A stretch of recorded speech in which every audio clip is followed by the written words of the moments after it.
100 PV कर रहे हैं, तो पहली बात तो आप अपने पास से वो 10,000 लगाइए। और वो 10,000 लगाना भी क्या है, मेरे हिसाब से अकॉर्डिंग टू माई, आप अपने अपलाइन से भी चेक कर सकते हैं।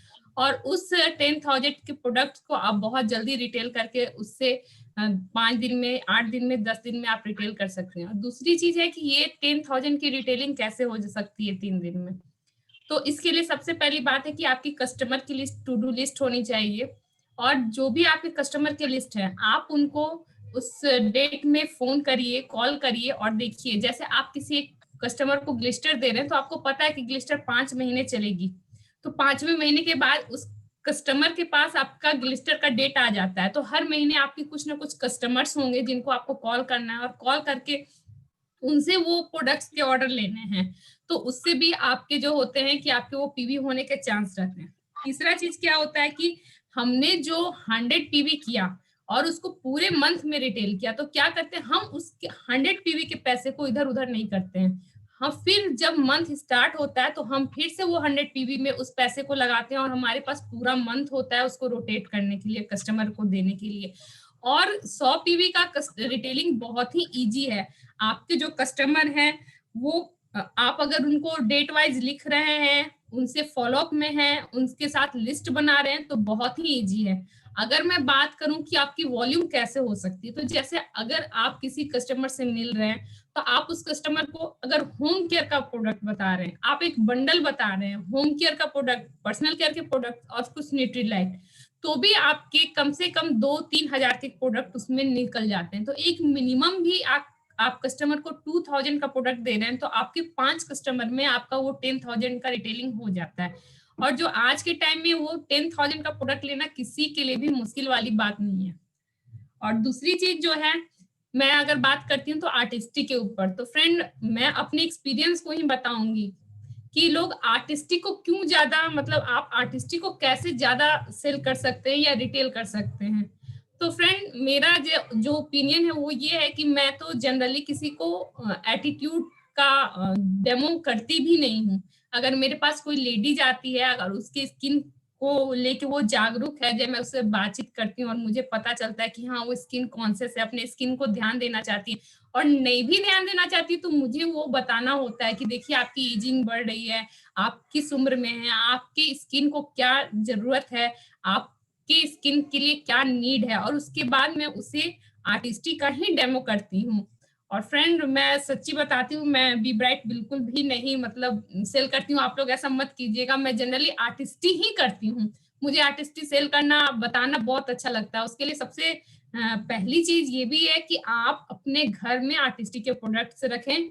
आप पर्सनल यूज में आर्टिस्टिक को ही यूज करें। जब आप आर्टिस्टिक को यूज कर रहे होते हैं, आपको उसका रिजल्ट मिल रहा होता है, तो आप उस कॉन्फिडेंस के साथ आर्टिस्टिक को बताते हैं, आर्टिस्टिक को प्रमोट करते हैं, और आपका वहां से वॉल्यूम जनरेट होता है। तो जनरली अगर हम किसी नई लेडी से मिल रहे हैं, तो हमने उनसे बातचीत किया और पूछा, जैसे उनसे हम पूछते हैं कि अच्छा आप बताइए आप अपनी स्किन के लिए क्या करते हैं, आपका स्किन का रूटीन केयर क्या है, क्या आप अपनी स्किन को बहुत हेल्दी देखना चाहते हैं। और सबसे जो इम्पोर्टेंट चीज है वो आप उनसे ये पूछिए कि क्या आप चाहते हैं कि आपकी उम्र तो बढ़ रही है लेकिन आपकी स्किन की उम्र ना बढ़े। तो ये सवाल कहीं ना कहीं उन लोगों को हिट हिट करती है कि हाँ ये बात सही है, और वो लोग आर्टिस्टिक को देखना और जानना चाहते हैं कि हाँ ये अच्छी चीज है, हमें इसके बारे में जानना चाहिए। और फ्रेंड जब आप आर्टिस्टिक का डेमो कर रहे होते हैं ना, आप उस कस्टमर को एटीट्यूड की जगह पूरा आर्टिस्टिक का जब डेमो कर रहे होते हैं, तो क्या होता है कि वो उसी से कनेक्ट होता है। हाँ अगर उसका पॉकेट अलाउ नहीं करता, तब आप उसके पास ऑप्शन रख सकते हैं कि देखिए हमारे पास ये तो हमारे पास सुपर प्रीमियम क्वालिटी है, हमारे पास एक प्रीमियम क्वालिटी भी है, क्या आप उस पर जाना चाहेंगे। तो ये दोनों बात डिपेंड है। तो हमें ये कोशिश करना चाहिए कि हम आर्टिस्टी से उनकी शुरुआत करें। अगर वो उसको लेने में, और जब हम उसकी बजट बताते हैं, जैसे हम आर्टिस्टी बताते हैं, तो आर्टिस्टी का 11.65 हम डीएपी है। अगर आर्टिस्टी को देखें तो वो क्या चलता है, तो हम उसका ड्यूरेशन बताते हैं कि देखिए फ्रेंड ये 1200 का प्रोडक्ट आपका 8 महीने चलता है, तो 1 महीने का कितना पड़ेगा आपका। तो जब हम उसको 1 महीने का कॉस्ट बताते हैं, तो उसको ये बात समझ में आती है कि हाँ ये तो मतलब बहुत सस्ता हुआ। और जब हम पूरे आर्टिस्टी के रेंज को डिवाइड करते हैं, जैसे हमने उनकी लिस्ट बनाई कि देखिए आप क्लिंजर लीजिए, आप स्क्रब लीजिए, आप लोशन लीजिए, जिसमें मैं स्क्रब को साइड कर देती हूँ, और क्लिंजर और लोशन का अगर मैं उनको एक बंडल देती हूँ और उसको मैं डिवाइड करती हूँ और सीरम के साथ मैं उसको बताती हूँ कि अच्छा आप इसको डिवाइड कर लीजिए, अब देखिए आपका महीने का कॉस्ट क्या जाता है। तो महीने का कॉस्ट बहुत ही कम जाता है, तो उनको भी ये समझ में आता है कि नहीं हमारे यहाँ पे एक बार पैसा जा रहा है, लेकिन क्या होगा कि इससे हमारी स्किन भी हेल्दी रहेगी, हम भी अच्छे हो जाएंगे, मेरी स्किन अच्छी हो जाएगी और धीरे धीरे क्या, और हमें पैसे भी कम लग रहे हैं। उनके दिमाग में ये चीज हमें डालना जरूरी रहता है कि बी ब्राइट में भी आपको उतने ही पैसे लग रहे हैं और आर्टिस्ट्री में भी आपको उतने ही पैसे लग रहे हैं। जैसे कि अगर हम artist B bright face wash की बात करें, तो बी ब्राइट फेस वॉश का एक कॉस्ट अगर डीएपी के रेट से देखें तो 337 है। अगर हम आर्टिस्टिक किसी को बंडल बना के दे रहे हैं तो उसका महीने का कॉस्ट 337 है।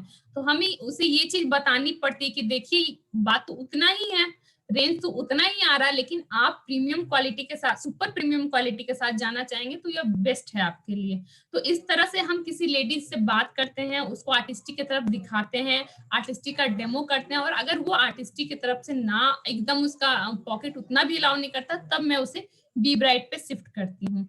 तो फ्रेंड, मेरा आर्टिस्टिक को रिटेल करने का और किसी लेडी से बात करने का यही तरीका